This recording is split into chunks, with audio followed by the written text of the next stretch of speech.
ಪ್ರೀತಿಯುಳ್ಳ ಸಹೋದರ ಸಹೋದರಿಯರೆಲ್ಲರಿಗೆ ಕ್ರಿಸ್ತನ ಹೆಸರಿನಲ್ಲಿ ವಂದನೆಗಳನ್ನು ಸಲ್ಲಿಸ್ತೇನೆ. ಈ ಒಂದು ಸಮಯದಲ್ಲಿ ಚಿಕ್ಕ ಒಂದು ಸಂದೇಶಕ್ಕಾಗಿ ಆರಿಸಿಕೊಂಡಂತ ಸತ್ಯವೇದ ಭಾಗವು ಯಾಕೋಬನ ಪತ್ರಿಕೆ 2ನೇ ಅಧ್ಯಾಯ ವಚನ 26 ಹೀಗೆ ಬರೆದಿದೆ. ಆತ್ಮವಿಲ್ಲದ ದೇಹವು ಸತ್ತದ್ದಾಗಿರುವ ಪ್ರಕಾರವೇ ಕ್ರಿಯೆಗಳಿಲ್ಲದ ನಂಬಿಕೆಯು ಸತ್ತದೆ.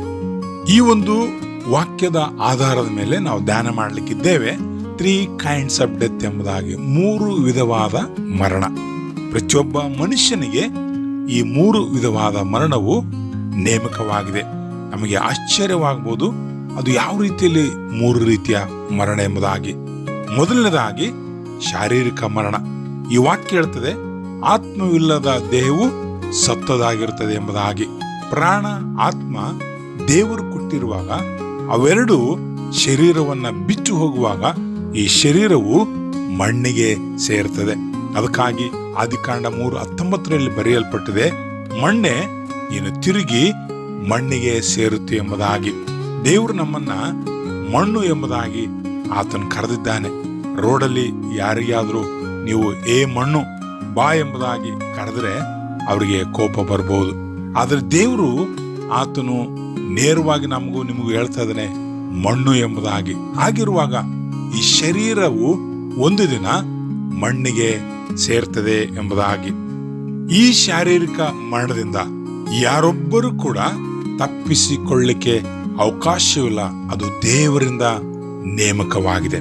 ಇದರಲ್ಲಿ ಯಾವ ವಿಶೇಷತೆ ಇಲ್ಲ ಎಂಬುದಾಗಿ ನಾನು ನೆನೆಸ್ತೇನೆ. ಮನುಷ್ಯನು ಹುಟ್ಟುತ್ತಾನೆ, ಒಂದು ದಿನ ಅವನು ಮರಣವನ್ನ ಹೊಂದ್ತಾನೆ. ಅದೇ ರೀತಿಯಾಗಿ 2ನೆಯ ಮರಣದ ವಿಷಯವಾಗಿ ನಾವು ಧ್ಯಾನ ಮಾಡುವಾಗ ಎಫೆಸ 2ನೇ ಅಧ್ಯಾಯ ವಚನ 1 ಹೀಗೆ ಬರೆದಿದೆ, ಆತನು ಅಪರಾಧಗಳ ಮತ್ತು ಪಾಪಗಳ ದೆಸೆಯಿಂದ ಸತ್ತವರಾಗಿದ್ದ ನಿಮ್ಮನ್ನು ಸಹ ಬದುಕಿಸಿದನು. ನಾವು ಆತ್ಮೀಕವಾಗಿ ಅಥವಾ ಪಾಪಗಳ ದೆಸೆಯಿಂದ ಸತ್ತವರಾಗಿದ್ದೆವು. ಅಂದ್ರೆ ಇಲ್ಲಿ ಜೀವ ಹೋಗಿರಲಿಲ್ಲ, ಆದರೆ ಆತ್ಮಿಕವಾಗಿ ನಾವು ಸತ್ತವರಾಗಿದ್ದೆವು. ಯಾಕೆ? ಪಾಪಗಳ ದೆಸೆಯಿಂದ ಸತ್ತವರಾಗಿದ್ದೇವೆ ಎಂಬುದಾಗಿ. ಯೆಶಾಯ 59:2ನೇ ವಚನ ಇನ್ನೂ ಸ್ಪಷ್ಟವಾಗಿ ಹೇಳ್ತದೆ, ಆದರೆ ನಿಮ್ಮ ಅಪರಾಧಗಳೇ ನಿಮ್ಮ ದೇವರಿಂದ ನಿಮ್ಮನ್ನು ಅಗಲಿಸುತ್ತಾ ಬಂದಿವೆ, ನಿಮ್ಮ ಪಾಪಗಳೇ ಆತನು ಕೇಳಲಾರದಂತೆ ಆತನ ಮುಖಕ್ಕೆ ಅಡ್ಡವಾಗಿವೆ ಎಂಬುದಾಗಿ ಬರೆಯಲ್ಪಟ್ಟಿದೆ. ದೇವರಿಗೂ ಮತ್ತು ಮನುಷ್ಯನಿಗೂ ಅಡ್ಡವಾಗಿರುವಂಥದ್ದು ನಮ್ಮ ನಿಮ್ಮ ಪಾಪಗಳೇ. ಯಾವಾಗ ನಮ್ಮ ಮಧ್ಯದಲ್ಲಿ ಆ ಪಾಪಗಳು ಅಡ್ಡ ಬರ್ತವೋ ಆಗ ಮನುಷ್ಯನು ಆತ್ಮಿಕವಾಗಿ ದೇವರಿಂದ ದೂರವಾಗ್ತಾನೆ. ಇನ್ನೂ ಸ್ಪಷ್ಟವಾಗಿ ಅರ್ಥವಾಗುವುದಕ್ಕಾಗಿ ಆದಿಕಾಂಡ 2ನೇ ಅಧ್ಯಾಯ ವಚನ 17 ಒಳ್ಳೆದರ ಕೆಟ್ಟದರ ಅರುವನ್ನ ಉಂಟು ಮಾಡುವ ಈ ಮರದ ಹಣ್ಣನ್ನು ನೀನು ತಿನ್ನಬಾರದು, ತಿಂದ ದಿನ ಸತ್ತೇ ಹೋಗುವೆ ಎಂಬುದಾಗಿ ದೇವರು ಆದಾಮನಿಗೆ ಹೇಳಿದ. ಅಂದ್ರೆ ಸತ್ತೇ ಹೋಗುವೆ ಎಂಬುದಾಗಿ ಹೇಳುವಾಗ ಶಾರೀರಿಕವಾಗಿ ಆದಾಮನು ಅಲ್ಲಿ ಸಾಯಲಿಲ್ಲ. ಆತನು ಹಣ್ಣನ್ನು ತಿಂದ, ಅವಳು ತಿಂದಳು, ಆದರೆ ಅವರು ಶಾರೀರಿಕವಾಗಿ ಸತ್ತು ಹೋಗ್ಲಿಲ್ಲ. ದೇವರು ಬಂದು ಕೇಳುವಾಗ ಆದಾಮನೇ ನೀನ್ ಎಲ್ಲಿದ್ದಿ ಎಂಬುದಾಗಿ ಹೇಳುವಾಗ ಈಗ ಮರದ ಹಿಂದೆ ಅಡಗಿಕೊಂಡಿದನು. ಅಂದರೆ ದೇವರಿಗೂ ಆದಾಮ ಅವರಿಗೂ ಮಧ್ಯದಲ್ಲಿ ಬಂದದ್ದು ಅವರ ಅವಿಧೇಯತೆಯ ಪ್ರತಿಫಲ, ಪಾಪದ ಪ್ರತಿಫಲ. ಅದು ಮರವಾಗಿ ಅಡ್ಡವಾಗಿ ನಿಂತಿತು ಎಂಬುದಾಗಿ. ಹಾಗಾದರೆ ಇಲ್ಲಿ ಗಮನಿಸುವಂತ ಒಂದು ಸತ್ಯ ಸಂಗತಿ, ನಾವು ನೀವುಗಳು ದೇವರ ವಾಕ್ಯವನ್ನ ಮೀರಿ ಜೀವಿಸುವಾಗ, ದೇವರ ವಾಕ್ಯವನ್ನು ಕೈಕೊಳ್ಳದೆ ಜೀವಿಸುವಾಗ ಈ ಆತ್ಮಿಕ ಮರಣವನ್ನ ನಾವು ಹೊಂದುತ್ತೇವೆ. ಈ ವಿಷಯ ಇನ್ನೂ ಸ್ಪಷ್ಟವಾಗುವುದಕ್ಕಾಗಿ ಮತ್ತಾಯ 8ನೇ ಅಧ್ಯಾಯ ವಚನ 22 ನಾವು ಓದುವಾಗ, ಯೇಸು ಅವನಿಗೆ ನನ್ನ ಹಿಂದೆ ಬಾ, ಸತ್ತವರೇ ತಮ್ಮವರಲ್ಲಿ ಸತ್ತು ಹೋದವರ ಉತ್ತರ ಕ್ರಿಯೆಗಳನ್ನ ಮಾಡಲಿ ಎಂದು ಹೇಳಿದನು. ಹಾಗಾದ್ರೆ ಸತ್ತವರು ಹೇಗೆ ಉತ್ತರ ಕ್ರಿಯೆಗಳನ್ನು ಮಾಡಲಿಕ್ಕೆ ಸಾಧ್ಯ? ಅವರು ಯಾವ ರೀತಿಯಲ್ಲಿ ಸತ್ತು ಹೋಗಿರ್ತಾರೆ? ದೇವರಿಂದ ಅವರು ದೂರವಾಗಿರ್ತಾರೆ, ದೇವರ ಆಜ್ಞೆಗಳಿಂದ ಅವರು ದೂರವಾಗಿರ್ತಾರೆ, ಆತ್ಮಿಕ ಜೀವಿತದಿಂದ ಅವರು ದೂರವಾಗಿರ್ತಾರೆ. ಅದಕ್ಕಾಗಿ ಯೇಸು ಸ್ವಾಮಿ ಹೇಳ್ತಿದ್ದಾನೆ, ಅವರು ಸತ್ತು ಹೋಗಿದ್ದಾರೆ ಎಂಬುದಾಗಿ. ಅದೇ ರೀತಿಯಾಗಿ 1 ತಿಮೋಥಿ 5ನೇ ಅಧ್ಯಾಯ ವಚನ 6ರಲ್ಲಿ, ಆದರೆ ಭೋಗಿಯಾಗಿರುವ ವಿಧಿವೆಯು ಬದುಕಿರುವಾಗಲೂ ಸತ್ತವಳೇ ಎಂಬುದಾಗಿ, ಬದುಕಿರುವಾಗಲೂ ಸತ್ತವಳೇ ಎಂಬುದಾಗಿ. ಈ ವಾಕ್ಯ ನಿಜವಾಗಲೂ ನಮಗೆ ಸಂಪೂರ್ಣವಾದ ಅರ್ಥವನ್ನ ಕೊಡ್ತದೆ. ಆ ವಿಧವೆ ಬದುಕಿರಬಹುದು, ಆದರೆ ಭೋಗಿಯಾಗಿ ದೇವರ ಆಜ್ಞೆಗಳನ್ನ ಮೀರಿರ್ತಾಳೆ. ಭೋಗಿ ದುರಾಸೆ, ಆಸೆ, ಮಲಿನತ್ವ, ಈ ಲೋಕದ ಡಂಬಾಚಾರದಲ್ಲಿ ಮುಳುಗಿ ಆಕೆ ಬದುಕಿದ್ರು ಕೂಡ ಸತ್ತವಳೆ ಎಂಬುದಾಗಿ. ಈ ವಾಕ್ಯ ಕೇಳುವಂತ ಪ್ರಿಯ ಸಹೋದರ ಸಹೋದರಿ, ನಾವು ದೇವರ ಜ್ಞಾನವನ್ನ ಹೆಚ್ಚಾಗಿ ತಿಳ್ಕೊಂಡಿರ್ಬೋದು, ನಾವು ದೇವರ ಸೇವೆಯನ್ನ ಮಾಡ್ತಾ ಇರ್ಬೋದು, ಒಳ್ಳೆ ಉಪದೇಶವನ್ನ ಮಾಡ್ತಾ ಇರ್ಬೋದು.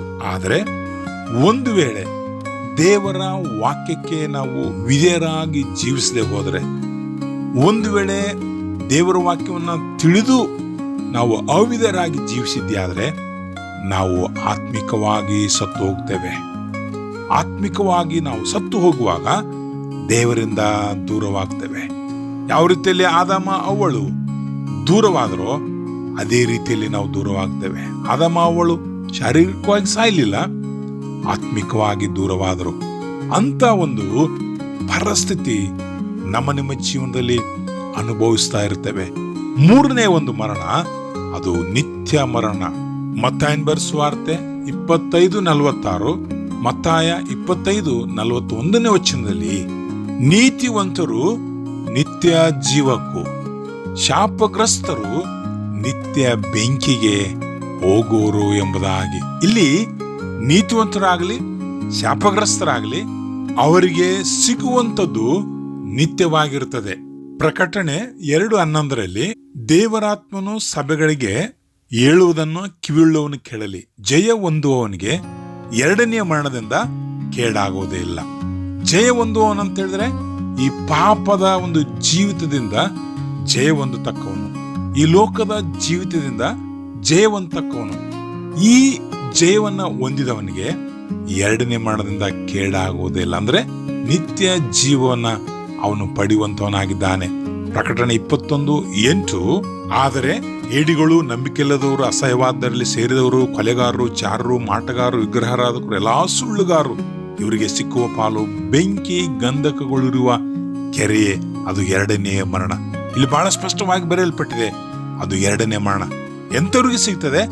ನಂಬಿಕೆ ಇಲ್ಲದವರಿಗೆ, ದೇವರ ವಾಕ್ಯವನ್ನ ನಂಬದೇ ಇರುವಂತವ್ರು, ದೇವರ ವಾಕ್ಯವನ್ನು ಕೈಕೊಂಡು ನಡೆಯದೇ ಇರುವಂತವ್ರು ಈ ಗುಂಪಿನಲ್ಲಿ ಬರುವಂತವರಾಗಿದ್ದಾರೆ. ಅವರಿಗೆ ಸಿಗುವಂಥದ್ದು 2ನೇ ಮರಣ.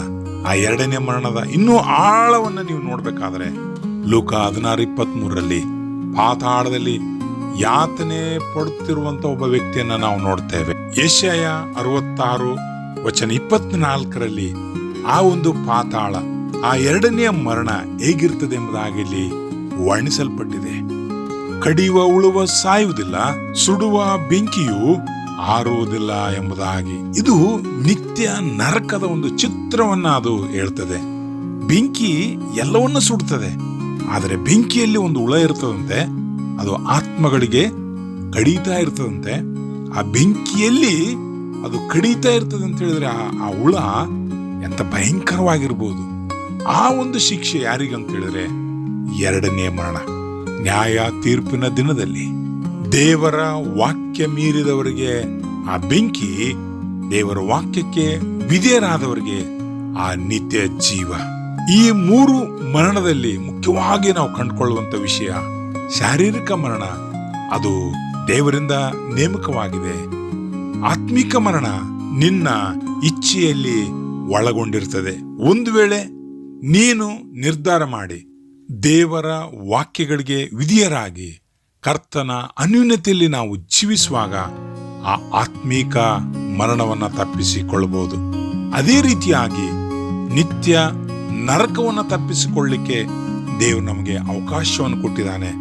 ನಮ್ಮ ಪಾಪಗಳಿಗಾಗಿ ಪಶ್ಚಾತ್ತಾಪಪಟ್ಟು ಆ ಎಲ್ಲ ಪಾಪಗಳನ್ನ, ಅವಿಧೇಯತೆಯನ್ನು ಬಿಟ್ಟು ದೇವರ ಕಡೆಗೆ ಬರುವುದಾದರೆ ಆತನು ನಿನ್ನನ್ನು ಕ್ಷಮಿಸಿ ತನ್ನ ನಿತ್ಯ ಜೀವದಲ್ಲಿ ಸೇರಿಸಿಕೊಳ್ಳುತ್ತಾನೆ. ಅಂತ ನಿತ್ಯ ಜೀವ ದೇವರು ತಾನೇ ನಮ್ಮೆಲ್ಲರಿಗೆ ಕೊಟ್ಟು ನಡೆಸಲಿ. ಪ್ರಾರ್ಥಿಸುವ. ಪ್ರೀತಿಯುಳ್ಳ ತಂದೆಯಾದ ದೇವರೇ, ನಮ್ಮನ್ನು ನಾವು ಎಚ್ಚರಪಡಿಸಿಕೊಳ್ಳಿಕ್ಕಾಗುವಂತೆ, ನಮ್ಮ ಮಾರ್ಗಗಳನ್ನು ಸರಿಪಡಿಸಿಕೊಳ್ಳಿಕ್ಕಾಗುವಂತೆ ಸಹಾಯ ಮಾಡು. ಯೇಸುವಿನ ನಾಮದಲ್ಲಿ ಪ್ರಾರ್ಥಿಸ್ತೇವೆ ತಂದೆಯೇ, ಆಮೇನ್.